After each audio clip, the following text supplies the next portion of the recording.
thank you so much for that intro. It's always good to have a verbal CV. Remind you all the things that you told your old boss that you did.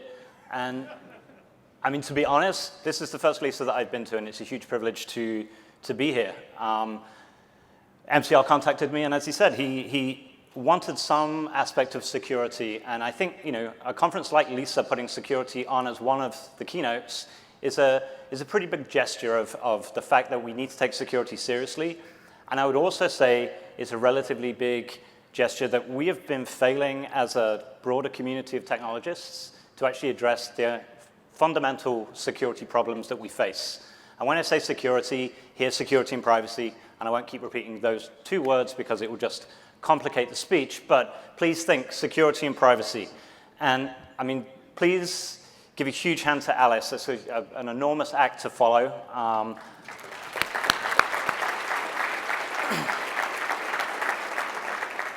I landed at about 1-ish this morning, so I guarantee there will be about 1/10 of the same energy, so apologies. But one of the things that I thought would be nice to talk about here today when I am confronted with a room full of people that probably wouldn't say they are security practitioners first and foremost, may have elements of security as part of your job, but you're not sitting here as hackers, as information security professionals. You deal with all of the other far harder aspects of the technology stack, and you often have to deal with people like me, who mostly want to say no, who, if you're lucky, will try and belittle you. And then you'll still get what you actually intended to do done the first time. You just won't tell them about it, and you'll circumvent any controls that are in place. I've worked in security for 20 years. I understand how this happens. I've been on both sides of that coin. But I thought it was an interesting thing to explore. And MCR did contact me and said, hey, would you like to come and stand up in front of a whole bunch of sysadmins and technologists and practitioners that don't consider themselves security folks and tell them how they should be doing security better. I mean, that's a great opportunity if you like lions' dens. It was a little bit feeling like I was, a Christian in ancient Rome. Do you want to come for a tour of the Colosseum? Yeah, that sounds great. You will love the animals, But as I was thinking through what I wanted to share in this keynote, I actually thought that was one of the biggest things that I took away from this whole process of writing the keynote for today. The fact that the first thing in my head as a practitioner of security, one that has tended to be given out as like, hey, he's kind of getting some things right because he says the words culture. But still, I felt that I was literally, in the lion's den. And I think that's a testament to some of the problems that are between the two groups of technologists that we represent, and we really need to get over that. And if we don't get over that, security will not improve. We will fail the people that we're doing this all for, which are the users, and we will fail the businesses that we are trying to promote through technology. Every single one of us here today works for a software company. Whether we want to admit it or not, you all do. You all work for software companies. You need to understand that. You need to approach your company's security as if you were a software company, because you all are.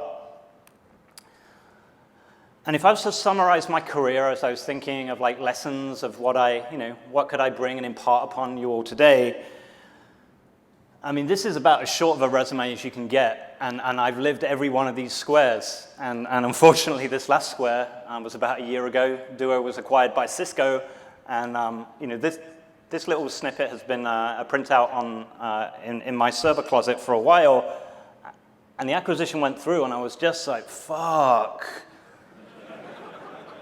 I'm not even 40, and I've gone all the way to the right. But I would say from my progress from left to the right, I really only cared for the longest about breaking things. I cared about technology, and I cared about breaking things, and I cared about proving that I was smarter than whoever wrote that system, whoever said that system was secure. That was what motivated me. And as I've moved left and got mortgages and all those kind of things, I've actually developed a lot of understanding, a lot of learning, which has helped me immeasurably in my career and in actually solving real-world security problems. But it also brings me great despair that when I look out at other conferences, I mostly speak at hacking conferences, I'll mostly speak at security conferences, to groups of people all looking forward and very expectant, and then they leave the room and they do fuck all. They don't take any, they do all the little happy claps when I'm saying things about culture, but it really isn't making a huge difference. We're starting to maybe kind of tip over the edge, but I need your help. The security industry needs every single person in this room's help because we cannot do it by ourselves. So I want to walk through today some of the things that I've learned on my progression from left to right in the hope that you won't have to repeat the mistakes that I made, and maybe through my personal journey, and everyone's journey is different, you will have a slight degree more understanding about the security groups and the security communities that you are partners with, and you can use that understanding to maybe build a little bit more of a bridge. So what I'm doing is putting a good portion of the failure of security industry on you to fix. You're all very welcome. So someone's far, far smarter than me said that all keynotes should be started with a hypothesis, and as kind of a, an adherent to the scientific method, who am I to stray from that? So this is a hypothesis I've used a couple of times before, and as I say, I mostly speak to security people. The idea being, like, give them that initial gut punch at the start of the keynote. They'll hate you for the following 35 minutes. They'll be pleased to leave. There'll be no questions. We're all happy. And I stand behind every single one of these words. Like I say, the security industry is the only industry that I have ever worked in. And I fully believe this statement. There was a period that I exited the industry because I hated it so much. I promised that I would never work for another security vendor. When I made that statement, I was at my own security startup. And then I went to work for MCR. And that was quite a pivotal moment in my career in terms of understanding. And we'll talk about that a little bit more. But the security industry generates fear, uncertainty, and doubt in order to sell hope. And let's be very, very, very clear here today that hope is not a strategy, but it is one that is a huge amount of money being made off. But given the lovely audience that I was gifted with today, I want to extend this hypothesis, because this one doesn't touch anybody's crumple buttons here. You were letting them get away with it. You are complicit in the failure of the security industry because you are not holding us to account. I'm here today to say sorry, to try and give some insight into what the security industry is inside and underneath, and hopefully that understanding will enable you to work with us better. And I'm hopefully going to be putting a lot of cards on the table that if there were security people, if this was a hacking conference, there would probably be projectiles coming in. So I'm going to take that as a sign of talking about the right things. And it can be hard. This is a therapy session. Essentially, this is free therapy. Well, in terms of, I flew to Portland and paid for my own hotel. Thanks, USENIX. But I think it's important to be honest. And I think it really is important to be honest to ourselves, and I consider this a safe space. So hello, my name is Rich. I'm a security practitioner. Good, the joke landed. That's as good as it's going to get. And it's been 12 days since I last reported a coworker to the security hotline for not locking their desktop. And we all laugh at this, but we laugh because there's that tinge of truth in there. You have all worked with that security asshole, all of them. And I really want to come here as a representative on behalf of the entire security community to stand in front of you and say sorry.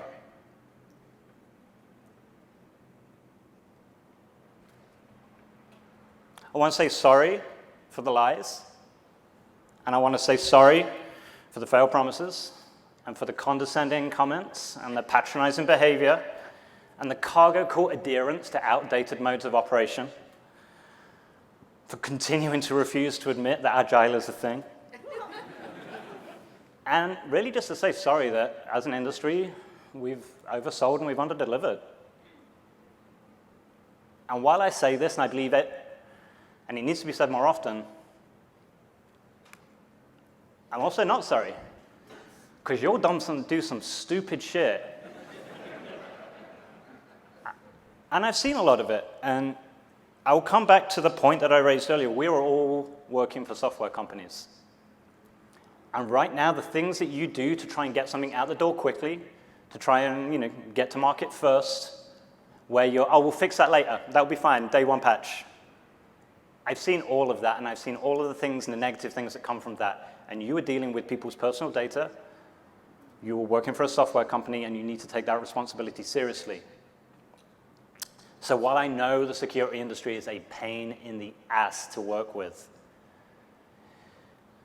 you all aren't so great yourselves.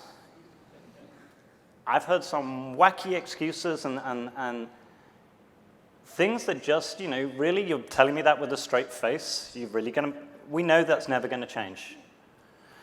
So I stand here a little bit conflicted. I'm sorry because I know the industry that I represent is a pain. But I understand the frustration that industry carries. So we need to work out how to meet in the middle. We need to understand that security is a shared problem between both of our domains, and we need to work together on solving it, not pointing fingers on who to blame. So how can we make progress? Where are we going to go from here? And I'm not standing here pretending that I have all the answers, because unfortunately I don't. And if I did, I would be far, far richer than I am now. But I do fundamentally believe it is a shared responsibility for us to get this right.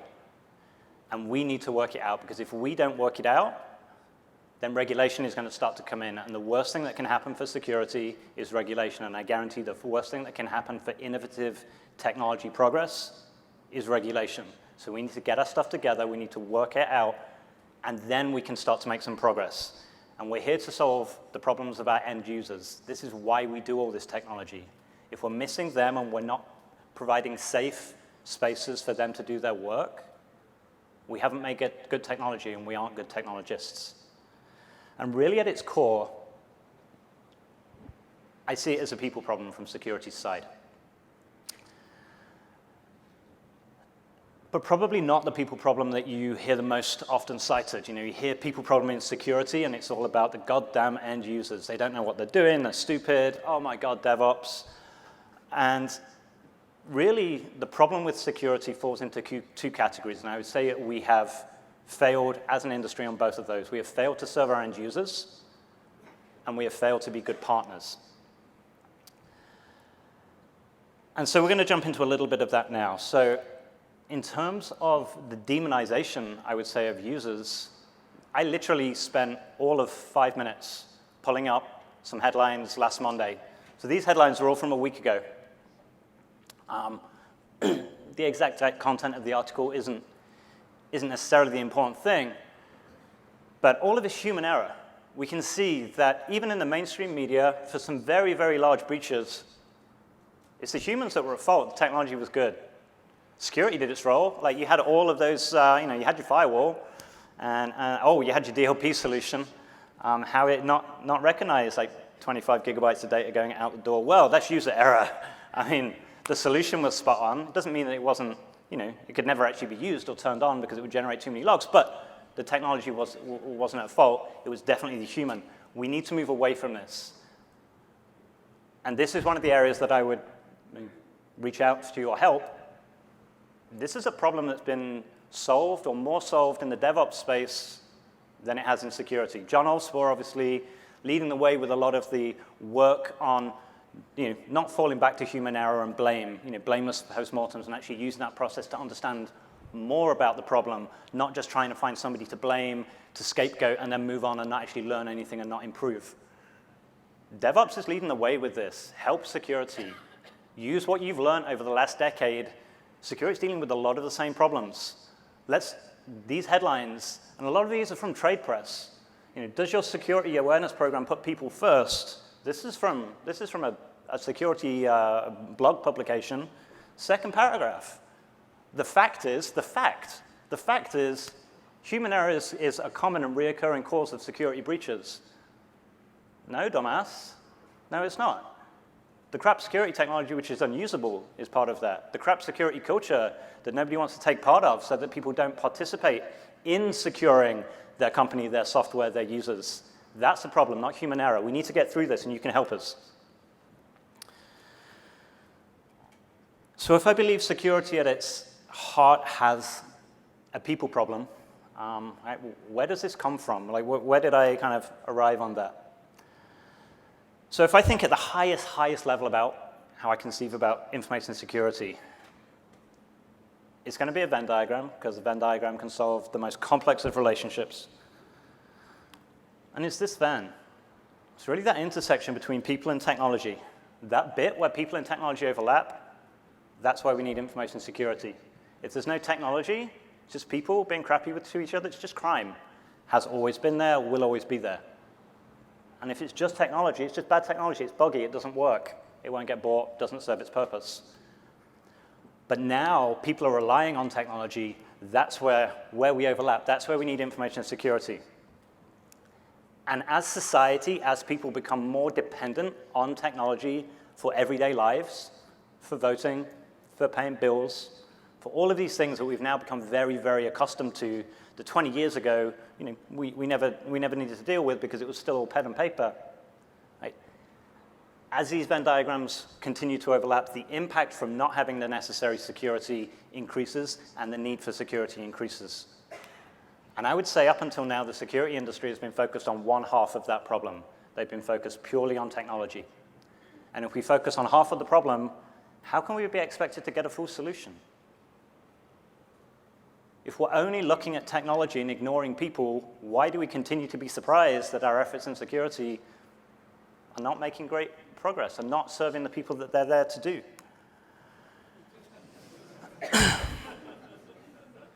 Wait for it. So there's this term that some of you may have heard about. It's called usable security. And let's just settle on that. Usable security. So one, by definition, you're saying if it's not usable security, it's unusable. So the rest of security is unusable. And we're trying to sell it as a feature. Like, oh, yeah, I know all your normal guns look like this. That's you can shoot people behind you. It works. It's good. Oh, you want the car with the doors that open? Oh, no, no, no, no. You need a usable car. No, this one's just for the driveway. It just looks good. We've invented a term. The security industry has invented the term to sell products that people can use. In what other aspect of your life do you come across that? That people are selling you a product and one of its features is you can use it? It's crazy. It's crazy. But as a security industry, we do it. And you let us. You let us get away with that. Stop. Call us out. This is not the prototype for a gun. This is crazy. So a lot of that was really focused on the user aspect, the failings of security meeting its users' needs. But we're just as bad as failing to meet the needs as a partner. And I would say really, for this group here today, the partnership aspect and understanding how to work with security is very important. I'd say we're all users. But in this context, we're partners as well. And Kelly Shortridge and Dr. Nicole Ferguson gave a talk at Black Hat this year, and they described the relationship between DevOps and security as a marriage. And I really like that analogy. As somebody that's not married, this is where I project why I'm not married. Many reasons, mainly because I sit in front of my computer for 18 hours a day. But the idea of a marriage needing work, this isn't something that just happens magically. It needs work from both sides, and it's not always going to be good. But the end is worth it. It's worth that marriage. It's worth putting the effort in because what we get out of the other side is really where it's at. And as much as anything, it's really about aligning responsibility and accountability. And right now, I think in security, they're still quite separate. And we need to try and merge them together. And the only way that I have worked out or believe how we can do that is by merging DevOps and security and get us working closer together. But I would also acknowledge, I'm standing here saying, please work better with your security teams. And we'll talk about some ways in which I think you may be able to work better, some of the insights that I can provide. But I would also be honest and say security's got a bit of an image problem. I can totally understand why people might not want to work with us. And I think this image problem really actually comes down a lot to a mindset problem, which then manifests as a cultural problem. Many people in security, this isn't something to be laughed at. This is something to be strived for. To be that, secret squirrel on the security team, I can't really tell you what I'm doing because it's so goddamn important. No, it's not. No, it's not. 99% of everything a security team works on can 100% be done in total shared office environment. There may be an investigation now and again, there may be an incident, but the desire to be secret squirrels behind beep locked doors, that doesn't come from anybody but the security team themselves. A lot of that is not needed for general company security. So we, as an industry, need to get through this image problem. We need to stop this padlocks and reds. And again, this is where the FUD starts. You go around an RSA trade show floor, I mean, count the number of padlocks that you see. Count the number of APT threats. You want to find the APT, just find out where all the hoodies are going to. That's where your hackers are. Ask Jeff, We've got to stop this perpetuation from FUD. And the industry, again, pointing the finger squarely back at us. Like, if this is how we paint ourselves, if we constantly believe that we're living in the matrix, are we surprised that people don't want to work with us? We shouldn't be. We need to grow up. As an industry, we need to grow up. We're dealing with data now which is affecting people's lives. This isn't just the fun of how we can break into something and show we're smarter.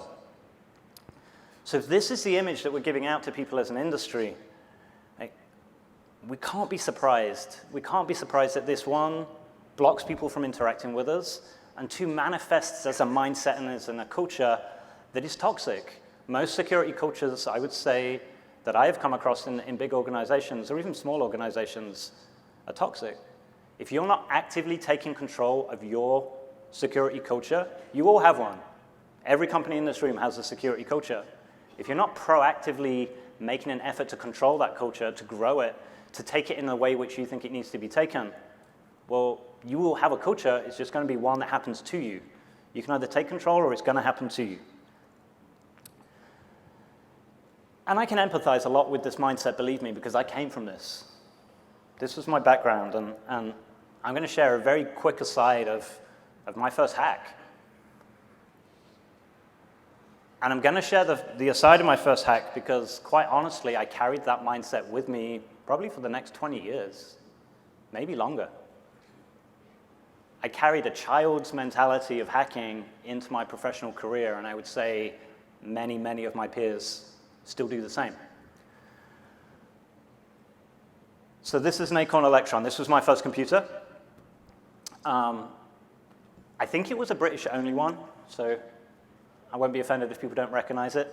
It ran a tiny little MIPS processor, and I learned BASIC on it, and that was my first language.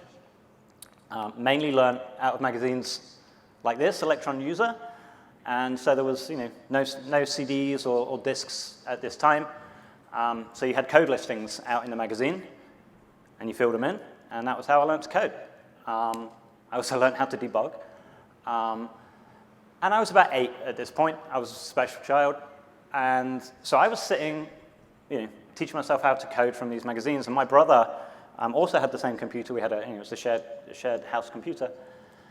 And he had disks of games that he stole from other people at school or traded from other people at school. And I obviously wanted them. And him being my older brother, he wanted to deny me that pleasure. And so he wrote it was a little menu. You put the disk in, menu pops up, you choose the game. So he put a stage in front of that, which was provide the password. And then you can get to the games. So I'll spare you the details of the ADFS filing system of the Acorn, and basically it was a basic interpreter loop. So if you could cause an error in that loop, it would crash out. You could see the code listing, and then I could get a little bit further. So I did that. I understood how to cause an error. I found the password in the file. I was able to enter the password, get to the games, and that was great. First hack, I had this little rush of exhilaration. Then I went back through to all his disks and changed the password on every one of them. I got the shit kicked out of me. It was no plausible deniability there. Who else was going to have changed those passwords? But it was an early lesson in what I ended up loving doing. And my point in sharing it is, well, it's a fun story, and it's nice to remember when I used to fill out basic code listings. But that reward cycle was really what carried me through the first 10 to 15, probably 10 years of my professional career. Certainly carried through a vast majority of my adult life, proving I was smarter than someone, achieving the goal, whatever that goal was. Certainly in my younger days, finding a way to kind of flip them the bird and prove that I was smarter, and then move on. I would say that most of the security industry is still operating in that kind of reward cycle. And we need to break them out of that, and we need to grow as an industry, and hopefully we'll have some things to share about that. And so over my course of my career, I think I've developed an understanding of some truisms about security. And I think some of these truisms aren't widely held and aren't widely discussed. So the first one, and it's really a set of anti-patterns. And the first one, security is not absolute. Security is always going to be incomplete in some aspect, and it really depends in the context of what and why you're trying to secure. And so what we're really trying to do with security is trying to find the line where secure enough is there, not absolute security, because you'll never achieve absolute security. Security is also not binary or black and white. It's not on or off. We've got to be secure against whom? Over what time period? Against what budget? We can't just say something is secure or it's not secure, it's on or it's off. Something can have the exact same configuration and be perfectly secure from one context and entirely unacceptably insecure for the other. Context is everything here. It's not a binary proposition. Security is also not a point to be reached. It's a vector to be traveled. You're never going to arrive at a place of security and be secure and be like, cool, all right, well, I'm here and now job's done. Security has a size and it has a direction, has a size and it has a magnitude. You will have a direction that you're going. You can choose how quick you want to get there, but you'll never reach it. It's a lifestyle choice. Security is also not static. So whatever you've got, whatever context that you've brought into mind, whatever understanding that you're like, yep, this absolutely meets our needs, that's not going to last forever. Over time, that will change. You will need to reassess your understanding of security and make sure it is still fit for the context of then. Time is part of your context. And security is also not zero risk. Like the hope of driving all risk to zero and then we're secure, it's a false game, it's a fallacy. You're always going to have residual risk, and that's fine. Just know what it is. Mindful acceptance of the risk is absolutely part of security. We cannot get rid of all risk. We cannot address it all. So understanding that you will still carry some risk, identify it, document it, make sure people understand why you're accepting that risk and why you feel that that's reasonable for the business, all very important. And all of those things, which as I say them, I saw heads nodding around the room, yep, sure, that makes sense, that makes sense. But security teams find it real hard to get their head around. Real, real hard. And I was there for a long time. I was there for a very, very long time. And I think a lot of these security mantras that people stick to about having to try and get to absolute security drive really bad behavior in an organization. And I only really got the insight to that when I started working at Etsy. So I'd come in, my career up until that point had mainly been either in governments or security companies. So I'd been very, very hyper-secure in some hyper-paranoid, hyper-secure environments, and then working with hackers on breaking things. And that was pretty much my entire existence. And one of the companies that MCR had mentioned earlier, an Icelandic company that I run, specializing in some red team work, very, very deep, long engagement, like pen tests, but a lot of custom OD development, and really like pitching yourself against a real attack team. We did some work for Etsy, and that developed into MCR saying, you want to come secure this chaos? And I said yes for some reason. And it was overwhelming to begin with. It was pretty much everything that should not happen in an environment, at least from my very structured security mindset at that time. What do you mean every engineer has access to prod? How? No. How you push how many times a day? This was the graph, and I think this is actually MCR's graph. One of our first meetings, he showed me this, how many times new code was being pushed out into production each day. It scared me. Genuinely scared me. And this is back in 2014, so I've got no idea where the graph is over here, but I assume more, right? Agile environment, continuous deployment, continuous integration. It was an entirely different world that I had ever worked in before. And it was great. I learned so much during that time, and I think the biggest thing that I learned was nothing to do with technology, although I learned a lot about technology. I learned it was all about the people. Etsy had one of the strongest engineering cultures that I had ever worked with. And from that, I believe, and MCR can tell me I'm wrong or tell you I'm wrong, I think from that we actually built one of the strongest security cultures in the industry, at least at that time. And my immersion in Etsy, my immersion in that semi-organized chaos that was the engineering role at Etsy, the way that we produce code, the way that we produce product, did more to educate and inform me about the failings of the security industry than any other period in my career. After I'd finished up at Etsy, we'd gone public and it was the right time for me to move on, where I moved to was to do research to try and enable some of the things that we had achieved in our security culture at Etsy, but to be able to do that in a way that I could make that available to other people. So it wasn't just exclusive for those organizations that were able to have a huge ops team and a huge security team and obviously some very, very, very bright individuals working on tackling problems, that I would research and work with people to come up with solutions that made a progressive and positive way of doing security available to as many people as possible. And I had the privilege of working with 3 other incredibly talented co-authors to try and codify a bunch of that knowledge. So we released a book. This is pretty much, could be better titled, at least for my portion of it, What I Learned at Etsy. But at least as far as I know at the time, this was the first compendium of thinking about security from an agile mindset.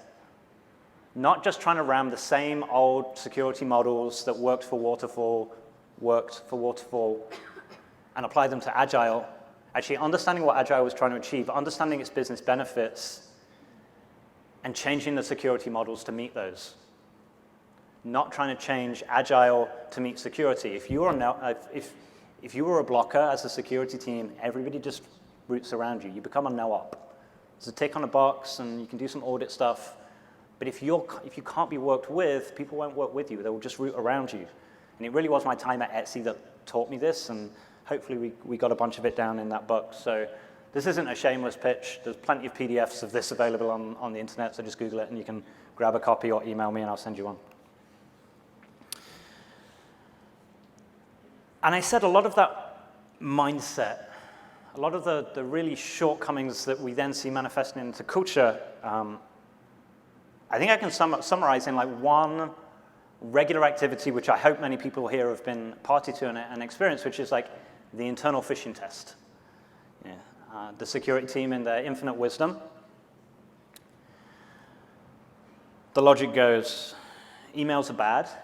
There's an attack vector. People will send in emails, our stupid users will click on them, and then a variety of bad things could happen. It could be some incredible O-Day exploit chain that takes over the browser with 0 clicks, or it could be download this executable and double-click it. But anyway, phishing is bad, and the way that we're going to improve phishing at this company is we're going to test people, and we're going to get metrics. So we're going to send out a phishing email to everyone, and then we're going to see the click-through rate. And we're going to measure that. And then we're going to give some security education, and we're going to pay a very, very nice security company $50,000 to $100,000 to prevent some slides for us. And then this is a genius bit. Then we're going to rerun the phishing test, and we're going to see how many people click through. And if we spent $100,000 correctly, the number will be less than the initial number. So we've gone from being 80% click-through to being 40% click-through. We're double as good. We've really cracked this one. But if I change the analogy and I say we've gone from being 80% on fire to being 40% on fire, I'm still on fucking fire. And I'm not going to speak for everyone in this room. We all lead different lives. But the only amount of on fire that I like is 0. So the whole premise of this portion of the industry, phishing resilience, phishing education, it's a portion of the industry. There are companies that have IPO'd off this shit. The whole premise, the value proposition, is every single person needs to do the right thing every time. So I've got an organization of 1,000 people. For me to be resilient in this organization against the threat of phishing, every single person needs to do the right thing every single time, which is not click on the fish to know the difference between a fish and not a fish, and a fish and not a fish, and then an internal official organizational email that comes from a third party that nobody told you to expect, but you definitely should click on that. It's impossible. We can never win that game. If we look at that from a game theory perspective, the win condition is really crap, really, really crappy. But we can turn that around. And we can turn it around and we can have a condition which is far more winnable for us, which requires one person to do the right thing. Now, the odds of one person doing the right thing at any point in time is far greater than everybody doing the right thing. So rather than measuring click-through rate on your internal phishing schemes, it's a false metric. It really doesn't mean anything. Measure report rate. How quickly from when that phishing email went out until one of your first users let you know about it. Hey, this looks weird. Should I click on this? That's the metric that you want. It requires no product. It requires no new rack and stack. It doesn't require a licensing cost. It requires you to speak to your organization, for your security teams to interact with people in your organization in a way which will get them to come to you, which from a security, mind blown. What do you mean? People come towards the security team, yes. Build a culture that people will approach you and problem solve with you. And I think this example, the phishing test, is such a perfect example of security getting it wrong and you being complicit in getting it wrong because you pay the money for this. Don't do it. Build the culture. Ask your security teams to measure when they get reported, not how many click-throughs that you get. And I really like this quote from Cory Doctorow, which I think summarizes, a lot of that. Something which, again, prior to Etsy, I was very familiar with security education. And I think a lot of phishing is approached from a security education mindset. And I don't think it needs to be security education. It needs to be security outreach. It's about building relationships. The security team picked up more bar tabs at Etsy than any other team. The security team had a standing order with nuts.com for $350 worth of candy a month. It's a lot of candy. All of that just to provide environments for us to interact with people, to socialize with people, to build relationships. It may seem a frivolous spend, but $350 on some jelly beans and candy, best $350 that security program spent every single month. It built relationships. We put the candy at the end of the pod. People came by the pod. We had opportunistic conversations. People giving people tours. It was either they were hiring or there was a school class coming around. They would come around to security to give out candy, but we still got to interact. We had dashboards up. We initiated conversations. Best $350 I ever spent. And I think the important thing, and this is probably more for any of the lone security folks who are in the room, but hopefully it's a sentiment which the DevOps folks can get on board with as well. Security needs to evolve its mindset from being like Rockstars to roadies. All of the hackers want to be doing coming out with the latest name bug and getting damn good in interviews. But your core function of a security team is to support the business. You're a roadie, you're not a rock star. Go carry the crates, that's what you're here to do. So with that in mind, as a mindset of being a roadie and not a rock star, I think I developed some aspects that I felt were good indicators of a well-functioning, mature, progressive, and frankly useful security team that I want to share with you today. And I share them with you because this is what you should go back to your organizations and demand of your security organization. These are the things that you should ask of them, and if they're not giving it to you, get a new security organization. They're not serving the business's need. You have my permission to fire that security team, tell them they're bad at life, and find one that holds these principles. So the first one is enabling. Too many security teams measure their success on what they block. Hey, we prevented this. We did this diving save here. It's bullshit. The measure of a security team's success is what they enabled. What crazy technology decisions and what crazy usages of technology have they enabled to happen securely and privately? That's the mark of a good security team. Demand your security teams are enabling. This is a foundational principle of any security team that is going to be able to serve your business and be a good partner to you. Demand that they are enabling. Do not let them block. The next one's transparent. It's really, really important for a security team to explain why it's doing something and not just what it's doing. You're an enabling security team, and part of that enabling is you are bringing everybody up with you. You are that rising tide. You share that security knowledge, and you explain to people why you took the decision that you took, not just that you took it. If you provide context and understanding, and then work towards a solution with them, move away from the no's and to a yes, and maybe we'll need to consider this as well. Transparency about what you're doing in your security team is key. And the final one, and we've touched on it already, is blamelessness. If we have a security culture where no one is actually willing to say what happened or what was in their head that caused them to take the decision that they did, we will never learn from our root causes. We will just have a lot of people pointing their fingers at others, hoping that they don't get singled out. But we will never actually learn. And if we don't learn, we won't improve. And if we don't improve, we're fundamentally failing at our jobs. And so if there are 3 principles of what I consider to be aspects of a really forward-looking, progressive, useful security team, that manifests in the security culture. And if there's one thing that I could leave you all with, which I would say is the most important thing that any security team, but I would extend it to your DevOps teams as well, don't hire assholes.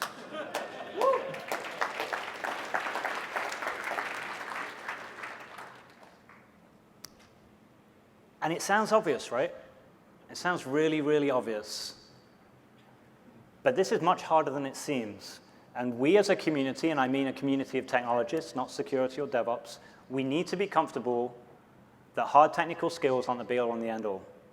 Certainly in teams like security, who are by definition a supporting team, by definition a partnership with both users and folks like yourselves, those soft skills are important.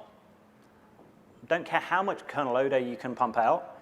If you're a horrible person to be around and you don't conduct yourself in a way which is in line with our security cultural values, you are the biggest toxic element and you will undermine them faster than any other thing that will happen. So if you accidentally hire an asshole or you inherit one from a team, get rid of them. It will probably be the best thing that you will do for your security culture and very possibly the best thing that you will do for their career. Cause them to pause and think.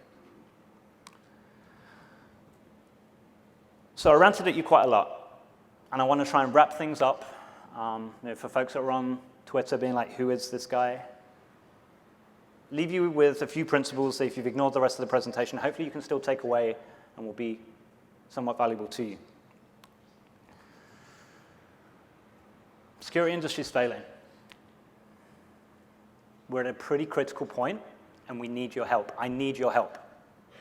If we are to have a meaningful future technology landscape, we need to work together to solve the problems of security and privacy. And I think as you've all seen, and your inside voice is telling you, the security industry can't do this by ourselves. We need your help. By definition, security is people-centric. We can't continue to go on to ignore people, both users and partners. We need to move away from just being security-focused and really have people at the center of everything that we do. And if we don't, we will continue to fail. I don't even know why I have to put this in words, but usable security should not be a thing, and we cannot let it continue. If a solution is not usable, it's not a solution. It's a shared responsibility. We need to make this marriage work. And it's our users and the business that's really suffering. We need to align ourselves to make sure that the accountability and the responsibility is shared between us, and we need to work together to do that. It's a marriage, and it's going to be hard, and we're going to have some arguments, but ultimately it will be worthwhile. You need to hold your security partners to account. Hold them to those 3 principles. Take your lessons that you've learned with DevOps and impart them on us. You've done a lot of this hard work. Tell us what worked, tell us what didn't. Help us get better. And if you leave with nothing else, please remember enabling, transparent, and blameless. This is what you must demand of your security teams. I shared a little bit about my journey. Hopefully some of the things that I've learned along my way will help you avoid making the mistakes. Thank you so much for your time.